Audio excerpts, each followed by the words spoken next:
Halo, halo, halo, sahabat MetaHealth. Kembali lagi di Ngobrol Seru Dunia Kesehatan. Bagaimana kabarnya hari ini? Semoga selalu baik ya. Mungkin kalian pernah mendengar ada yang namanya kanker sel darah putih atau leukemia. Yang terjadi di sini adalah akibat produksi sel darah putih yang terlalu banyak di jaringan limfa ataupun di sumsum tulang.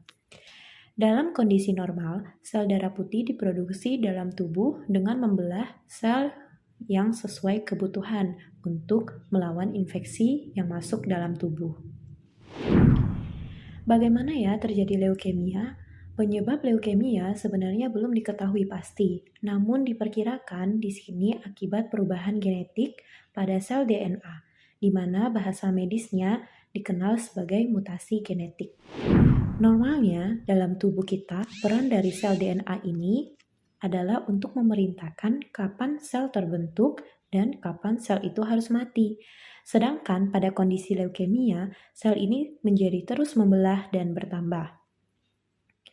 Ketika ini terjadi, produksi sel darah menjadi tidak terkendali. Seiring waktu, sel-sel yang tidak normal ini dapat menekan sel darah sehat di sumsum tulang, menyebabkan lebih sedikit sel darah putih, sel darah merah, dan trombosit yang sehat. Sebenarnya apa ya yang membuat leukemia ini bisa terjadi? Pertama adalah genetik. Bila ada riwayat keluarga yang menderita leukemia, kemungkinan juga bisa jadi faktor resiko tinggi. Kedua, akibat pengobatan tertentu, misal orang dengan kemoterapi ataupun sedang menjalani terapi radiasi lainnya. Yang ketiga adalah merokok, di mana lebih sering menyebabkan leukemia mieloid akut. Dan yang keempat yaitu paparan bahan kimia seperti benzena pada bensin.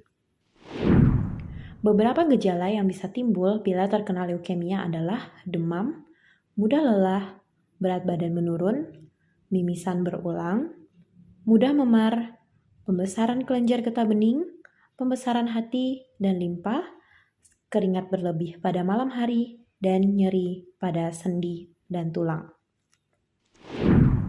Pembagian leukemia berdasarkan perjalanan penyakitnya ada dua, yaitu akut dan kronis.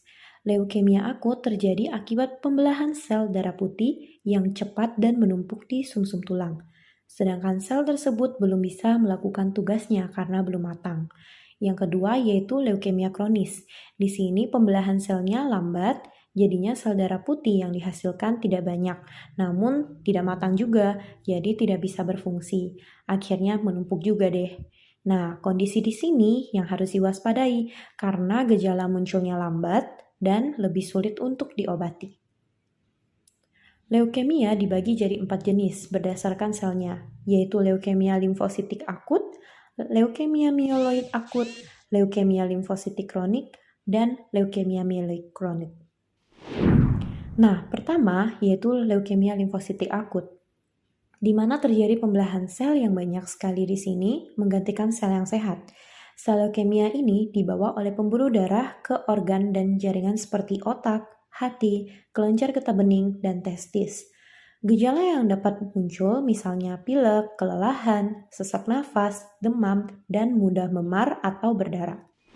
Lalu yang kedua ada leukemia mieloid akut. Di sini kasusnya sama. Sel darah putih diproduksi banyak-banyakan tapi nggak ada gunanya.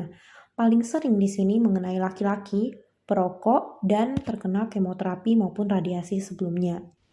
Yang ketiga yaitu leukemia limfositik kronik.